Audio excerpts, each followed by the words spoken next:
The 2023 AFL Draft is right around the corner, and with that, another 50-odd youngsters' dreams will come true. Harley Reid is the consensus number 1 pick, and a lot of draft experts believe it to be a strong top 10, but there's always a diamond in the rough later down the line. Some of the AFL's all-time greats have come from the latter rounds of the national and the rookie draft, and it's going to be tough to win a flag without finding value late.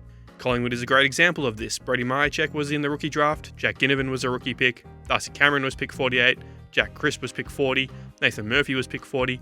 Yes, the Pies had some luck with father-son and academy players, but they found roughies of their own as well. With all that in mind, we've decided to go through every AFL draft class since the year 2000 to determine your club's best value draft pickup of the 21st century. The only rule we're implementing is no father-son picks and no academy picks. Sorry, Geelong fans. I'm Nick Negropontis from SEN.com.au, and here is your club's best value draft pickup of the 21st century. We start with Adelaide and Taylor Walker, who was selected with pick 75 in the 2007 National Draft. It's always nice finding a future captain with the final pick in the draft, and that is exactly what the Crows managed to do back in 2007. Walker was drafted out of the Broken Hill Football League, where he led North Broken Hill to a premiership, kicking 7 goals in the grand final. Evidently, though, recruiters didn't think a whole lot of his junior exploits, with the Crows swooping at pick 75. Walker would go on to captain the club between 2015 and 2019, leading the club's goal-kicking 7 times. He made the 2023 All-Australian team, and is the club's all-time leading goal kicker. Adelaide has a history as well of finding star players deep in the draft. Rory Sloane was taken with pick 44 in 2008, Ben Rudden with pick 40 in 2001, Rory led in the rookie draft, and Graham Johncock was taken with pick 67 in 2000. Next up is Brisbane with Harris Andrews, who was taken with pick 61 in the 2014 National Draft. The Lions struck gold at the back end of the 2014 draft, finding All-Australian defender and club captain Harris Andrews at pick 61. He may not be the flashiest player in the league, but Andrews has been one of the most consistently excellent key defenders in the AFL, pretty much since he came into the league, where he played 19 games in his first season.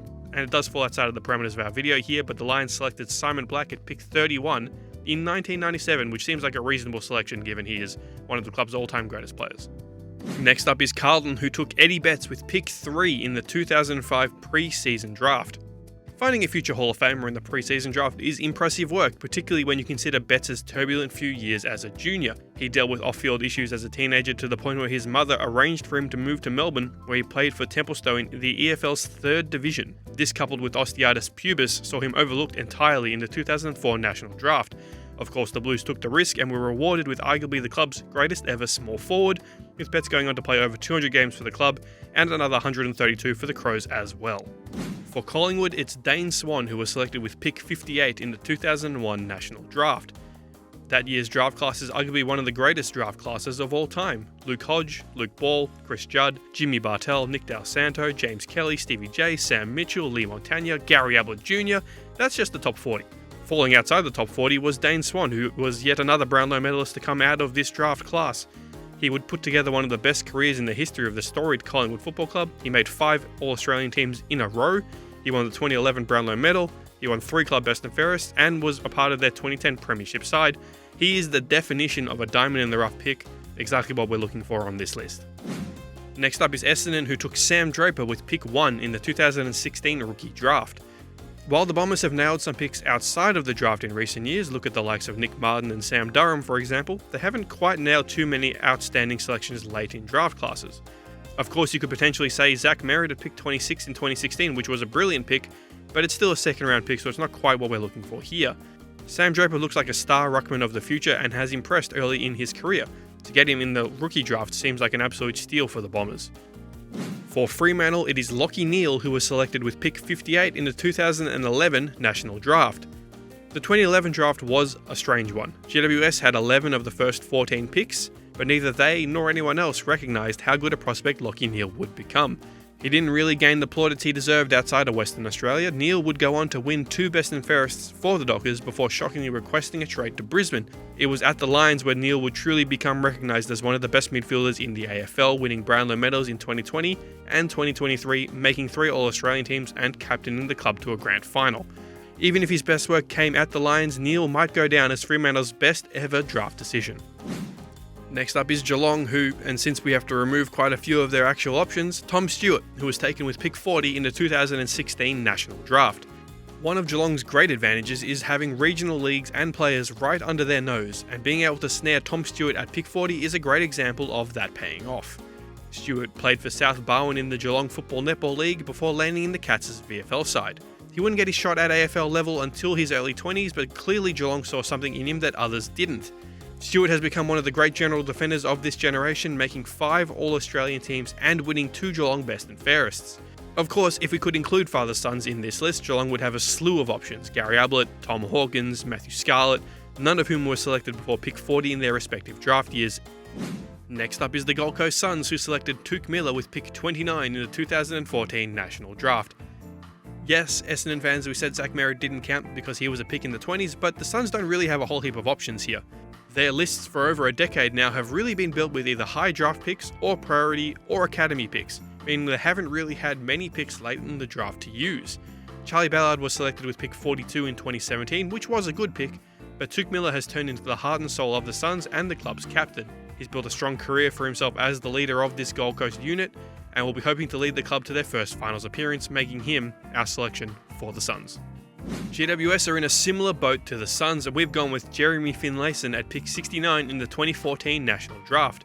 Like the Suns, they haven't had access to many picks outside of the first round and their academies, mainly because they haven't needed to. Jeremy Finlayson was taken with pick 69 in the 2014 National Draft, and while he has only played 108 games, he represents the value we're looking for in this list. While he has shown some signs as a key forward for the Giants, it's been at Port Adelaide where he's had the most impact. He even found himself in Brad Johnson's rolling All-Australian team at one point this year. He's not the biggest name, but the Giants don't have a heap of options here, and Finlayson is building a nice career for himself at the Power. Next up is Hawthorn, who selected Luke Bruce with pick 47 in the 2009 Rookie Draft.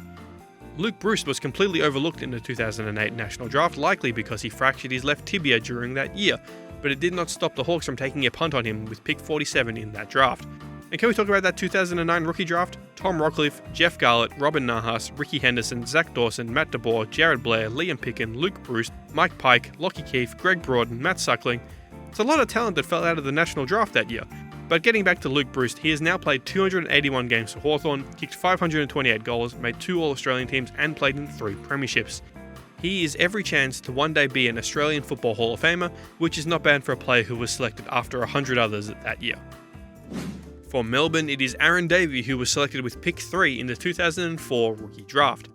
The 2000s generally weren't a great time for the D's, with coaching and list management issues galore, but one thing they certainly got right was picking up Aaron Davey in the 2004 Rookie Draft. Davey built a strong career for himself over a decade at the Demons, winning a Best and Fairest and playing 178 games and kicking 174 goals. He became a favourite among Melbourne fans and was an excellent attacking weapon across that entire decade. You could definitely also argue that getting Max Gawn in the 30s back in 2009 has worked out pretty well for Melbourne. For North Melbourne, Nick Larkey, who was selected with pick 73 in the 2016 National Draft. It seems to be the case with star key forwards. They were either high pedigree first round picks, or they were found somewhere in the back of the cupboard. Nick Larkey was the latter, taken with the 5th last pick in 2016, 2 picks before Hawthorn drafted Mitch Lewis, and just after Fremantle selected Luke Ryan. Fair bit of value at the back of that draft. Larkey has won the Roos goal kicking 3 years in a row now, and has been a bright light inside 50 during some dark times. He was rewarded with his first All-Australian Blazer in 2023 after kicking 71 goals. It's not the first time North Melbourne have nailed a late pick in the draft to find a key forward as well, when they took Ben Brown with the 47th pick in 2013. Port Adelaide, Robbie Gray, who was selected with pick 55 in the 2006 National Draft. Kane Corns has said that Robbie Gray is Port's greatest player of its AFL era, so landing him at pick 55 is pretty good. He played 271 games and kicked 367 goals for the Power, developing a reputation as one of the great clutch finishers of the last decade. He won 3 straight Best and Fairest awards, made 4 All-Australian teams and won 5 Showdown medals, the latter summing up how he rose to the occasion on the big stage.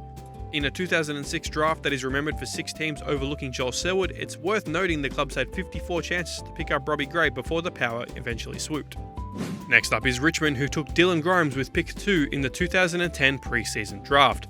Both Hawthorn and Melbourne told Dylan Grimes that they would take him in 2009, but neither did.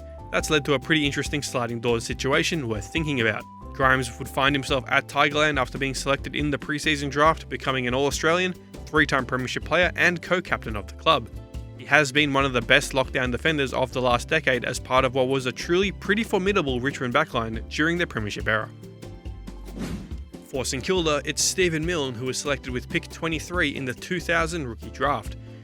If you were to rank the best small forwards of the 21st century, you'd be hard-pressed to come up with a better three names than Eddie Betts, Luke Breust and Stephen Milne, all of whom feature on this list. Milne fell right through to pick 23 in the 2000 rookie draft, where the Saints threw him an opportunity. He would make 2 All-Australian teams, lead St Kilda's goal kicking 4 times and kick nearly 600 snags. And really, that about sums up what this list is actually all about. Up next is the Swans, who selected Kieran Jack with pick 58 in the 2005 rookie draft. It's hard to name a more Sydney Swans draft story than picking a tough, courageous inside midfielder out of the rookie draft straight out of a rugby league family. Kieran Jack is indeed the quintessential Swan, embodying almost every aspect you would describe from those Swans teams across the 2010s. He captained the club for 3 years, he played in the 2012 flag, he made an All-Australian team, he won a Best and Fairest, he ticked almost every box you could imagine at the Swans. Next up is West Coast, who selected Jeremy McGovern with pick 44 in the 2011 rookie draft. It's pretty incredible how McGovern went from fringe selection late in the rookie draft, who was also banished early in his career for showing up overweight to preseason training, to one of the defining intercept defenders of the last decade. McGovern made 4 straight All-Australian teams between 2016 and 2019. He was one of West Coast's key players in the 2018 Premiership campaign, and despite being ravaged by injuries across the 2020s, his lasting impact on the Eagles remains. And finally for the Western Bulldogs, Matthew Boyd, who was selected with pick 23 in the 2002 rookie draft. When you think of the rookie draft, you think of players like Matthew Boyd, a man who was overlooked in his draft year, joining Frankston in the VFA before finally getting his AFL lifeline from the Bulldogs with their very last pick in the 2002 rookie draft. He would develop into a 3-time Best and Fairest winner, 3-time All-Australian, club captain and Premiership player. Matthew Boyd was the epitome of what the rookie draft was all about, and it is a shame that the AFL has moved away from this in recent years. And that's our list. Hopefully you enjoyed it. It was our first crack at trying to do something like this, so please like, share, subscribe, all that good stuff, and we'll see you next time.